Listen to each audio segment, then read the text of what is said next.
মাধ্যমিক history suggestion 2025 আলোচনা হবে 8 নম্বরের বড় প্রশ্ন নিয়ে। তোমাদের পাঠ্য বইয়ের প্রথম অধ্যায় এবং শেষ অর্থাৎ অষ্টম অধ্যায় থেকে কোনো রকম 8 নম্বরের বড় প্রশ্ন হয় না। তাহলে মাঝের যে 6টি অধ্যায় আছে এই 6টা অধ্যায় থেকে 8 নম্বরের বড় প্রশ্ন প্রস্তুতি নিতে হবে। পরীক্ষাতে তোমাদের 3টে 8 নম্বরের বড় প্রশ্ন থাকে, যে কোনো একটা উত্তর দিতে হয়। তো আশা করা যায় আজকের ভিডিওতে যে কয়েকটি 8 নম্বরের প্রশ্ন আলোচনা হবে, বিশেষ করে তোমরা দেখবে যে প্রশ্নগুলোর পাশে লাল কালি দিয়ে স্টার চিহ্ন দেওয়া হয়েছে, আশা করা যায় এই স্টার চিহ্ন দেওয়া প্রশ্নগুলোর মধ্য থেকে কোনো না কোনো একটা প্রশ্ন কমন পেয়ে যাবে। মোটামুটি এখানে কয়েকটি প্রশ্ন উল্লেখ করা হয়েছে, এর মধ্যে দেখবে 4টে প্রশ্ন লাল কালি দিয়ে স্টার চিহ্ন দেওয়া হয়েছে। তো প্রথম প্রশ্ন দেখো, নীল বিদ্রোহের কারণ ও গুরুত্ব বিশ্লেষণ করো, অথবা এভাবেও আসতে পারে নীল বিদ্রোহ ঘটেছিল কেন এবং এই বিদ্রোহের বৈশিষ্ট্য বিশ্লেষণ করো।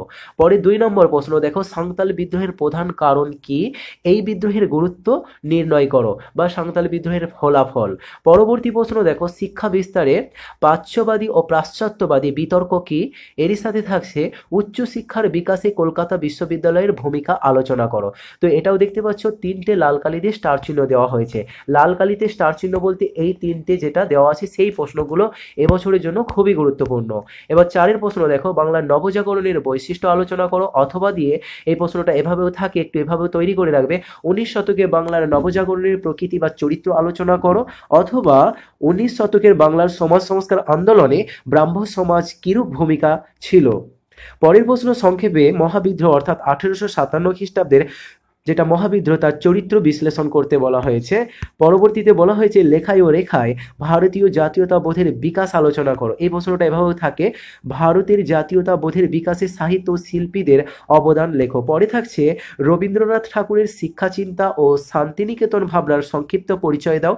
অনুরূপ প্রশ্ন, মানুষ প্রকৃতি ও শিক্ষার সমন্বয় বিষয়ে রবীন্দ্রনাথের চিন্তার সংক্ষিপ্ত পরিচয় দাও। দেখতে পাচ্ছ এটা 3টে স্টার চিহ্ন দেওয়া হয়েছে। এই প্রশ্ন এবং এই প্রশ্ন একই প্রকৃতির প্রশ্ন, ভালো করে প্রস্তুতি নেবে। এরপর থাকছে ভারত ছাড়ো আন্দোলনের শ্রমিকদের ভূমিকা আলোচনা করো বা বিশ্লেষণ করো। তারপর থাকছে 20 শতকে ভারতের উপনিবেশ বিরোধী আন্দোলনে বামপন্থীদের ভূমিকা আলোচনা করো।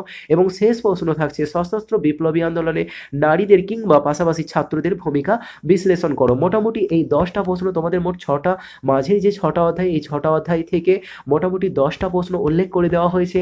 এদের মধ্য থেকে সবচেয়ে বেশি গুরুত্বপূর্ণ প্রশ্ন তোমরা দেখতে পাচ্ছ 1 নম্বর নীল বিদ্রোহ সংক্রান্ত প্রশ্ন, এবং তারপর 3 নম্বরে থাকছে শিক্ষা বিস্তারে প্রাচ্য পাশ্চাত্যবাদী বিতর্ক, সেই সঙ্গে উচ্চশিক্ষা বিস্তারে কলকাতা বিশ্ববিদ্যালয়ের ভূমিকা, এবং পরে থাকছে এই যে প্রশ্নটা, যদিও এটা স্টার চিহ্ন দেওয়া হয় না, বাংলার নবজাগরণ সংক্রান্ত যে প্রশ্নটা 4 দাগে দেখতে পাচ্ছ, এই প্রশ্নটা এবছরের জন্য খুবই গুরুত্বপূর্ণ। তাহলে 1 নম্বর প্রশ্ন, 3 নম্বর, 4 নম্বর, এবং তারপরে থাকছে একেবারে 7 নম্বর প্রশ্ন, যেটা রবীন্দ্রনাথ সংক্রান্ত প্রশ্ন আছে। তো মোটামুটি এই 4টে প্রশ্ন এবছরের জন্য খুবই গুরুত্বপূর্ণ, এবং শেষ বেশ তোমাদের এই 8 এবং 9 এই দুটো প্রশ্ন দেখে রাখলেও খুব ভালো হয়, কারণ এই দুটো প্রশ্ন বেশ এবছর গুরুত্বপূর্ণ। তো এই কতগুলো প্রশ্ন তোমরা এখন থেকে প্রস্তুতি নিতে থাকো, তোমরা নিশ্চিত তোমাদের স্কুলের টেস্ট পরীক্ষা এবং ফাইনাল যেটা বোর্ডের পরীক্ষা হবে এর মধ্য থেকেই কমন পেয়ে যাবে।